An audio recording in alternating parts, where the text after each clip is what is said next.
Well, happy Friday of Holy Week, everyone. This Friday, also known as Good Friday. You may ask, how can we say that this is Good Friday?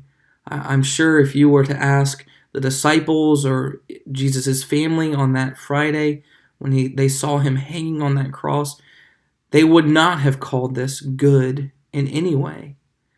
But if you would have asked them only just a couple days later, you may have gotten a very different response. And they may have even called it good because they saw in that sacrifice of Jesus, in that hanging of him on that Roman cross, they saw what was good about that. That Jesus, the Son of God, died for our sins, defeating sin, defeating death, defeating Satan. And that is very good. Now, many people much wiser than I, have plotted out and talked about the timeline of what's going on in this week. And you can read there in Mark, beginning in chapter 15, all the events of what's happening on that Friday. Now, we know that Thursday night before, Jesus was betrayed by Judas with a kiss. And he was taken from there by the religious leaders late Thursday into early Friday morning to have a mock trial, really a trial that they called many false witnesses, many people who testified against Jesus.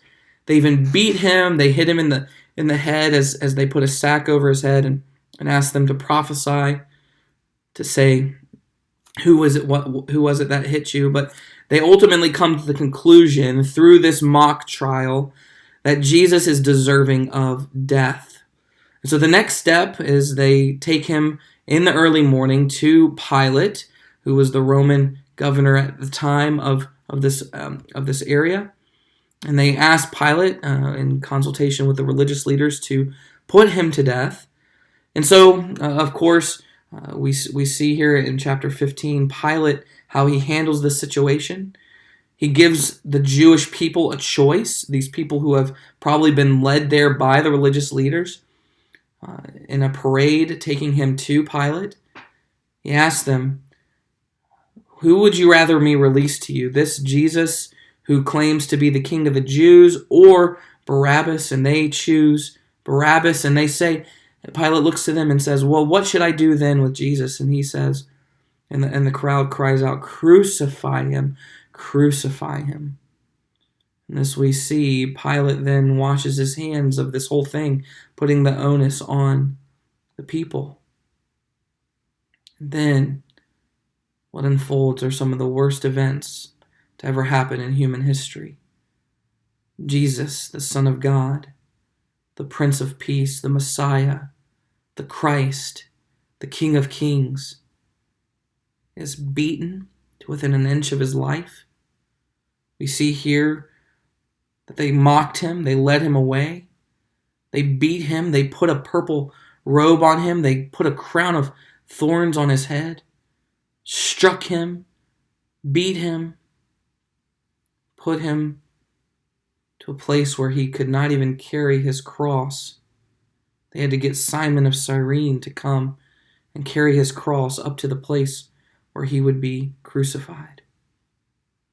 They nailed him to that cross. As he hung there, he took on the weight of God-forsakenness, the weight of what we were owed, the weight of our sin. And he hung there, yes, suffering physically, but then again, suffering spiritually, because he cries out about the 6th hour, it says. He says, my God, why have you forsaken me? Quoting the Psalm 22, the words of Psalm 22. He, in that moment, was forsaken by God, cut off, just as we deserve. He took on the punishment of our sin. What he did on that cross is exactly what we deserved. God-forsakenness. And he experienced it for us and on our behalf. Then we see that finally he cried out with a loud voice and he breathed his last. There's a lot of symbolic things that happened from there. The temple curtain was torn in two from top to bottom. And finally we see the centurion standing there and saying, "This truly was the Son of God." This sacrifice on this dark, dark day, we must meditate on it. What does this cross mean? Well, it means the salvation of our very souls. But we suffer even with Jesus as we think of the suffering that he went through. We can only come to a place of complete and utter gratitude and complete and utter dependence on him.